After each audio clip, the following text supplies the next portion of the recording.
কলকাতা এবং তার সংলগ্ন জায়গাগুলির গঙ্গা ঘাটগুলিকে এক সূত্রে বেঁধে একটি প্যাকেজ ট্যুরের বিষয়ে ভাবনা চিন্তা শুরু হয়েছে। এমন প্যাকেজ ট্যুর বারাণসীতে তৈরি হয়েছে অনেক আগেই। গঙ্গা নদী ভারতের লাইফলাইন। গঙ্গা মা, দেবী অথবা নদী, সেই নিয়ে তর্ক বিতর্ক চললেও এটা অস্বীকার করা যাবে না, গঙ্গা আমাদের সভ্যতার মেরুদণ্ড। তাই প্রথমেই গঙ্গাকে ফিরিয়ে দিতে হবে তার স্বচ্ছ ধারা। অপরিকল্পিত উন্নয়ন গঙ্গাকে বিশ্বের প্রথম 5টি দূষিত নদীর মধ্যে জায়গা করে দিয়েছে। নদীর ওপর বিভিন্ন বাঁধের জন্য নদী বারবার তার গতিপথ বদলেছে। ভাঙন ধরেছে নিমতলা ঘাট।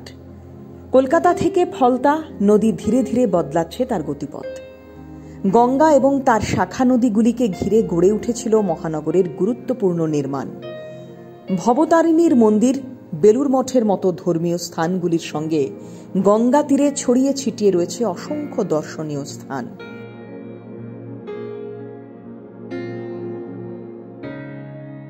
কলকাতা এবং তার সংলগ্ন জায়গাগুলির গঙ্গা ঘাটগুলিকে এক সূত্রে বেঁধে একটি প্যাকেজ ট্যুরের বিষয়ে ভাবনা চিন্তা শুরু হয়েছে।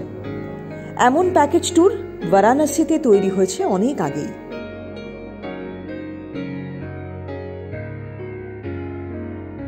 ওশিঘাট থেকে শুরু করে 84টি ঘাটের মধ্যে নৌকা বিহার।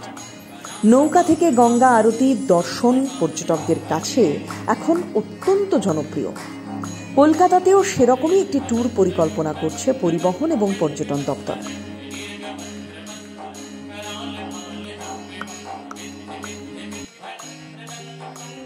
কলকাতার গঙ্গার প্রতিটি ঘাটেরই ঐতিহাসিক ভ্যালু রয়েছে।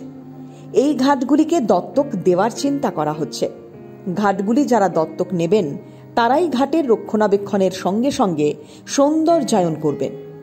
বাগবাজার ঘাট, বাবুঘাট, জগন্নাথ ঘাট, আর্মেনিয়ান ঘাট, আউটরাম ঘাট, প্রায় সব ঘাটেই রয়েছে কোনো না কোনো ঐতিহাসিক সৌধ। পর্যটকদের বিভিন্ন ঘাটে নামিয়ে গুরুত্বপূর্ণ স্থানগুলি ঘুরিয়ে দেখানো হবে। আহিরিটোলা ঘাটে নেমে পর্যটকরা দেখতে পারবেন কুমোরটুলি। কাছাকাছি রয়েছে শোভাবাজার রাজবাড়ি এবং পুতুলবাড়ি।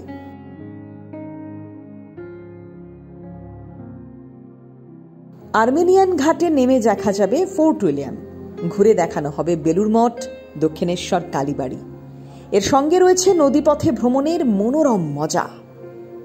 শুধু কলকাতাই নয়, নদীপথে ঘোরানো হবে ব্যারাকপুরের ঐতিহাসিক স্থান, হাওড়ার বোটানিক্যাল গার্ডেন সহ একাধিক জায়গা। একাধিক প্যাকেজ থেকে ইচ্ছুকরা পছন্দ মতো ট্যুর বেছে নিতে পারবেন।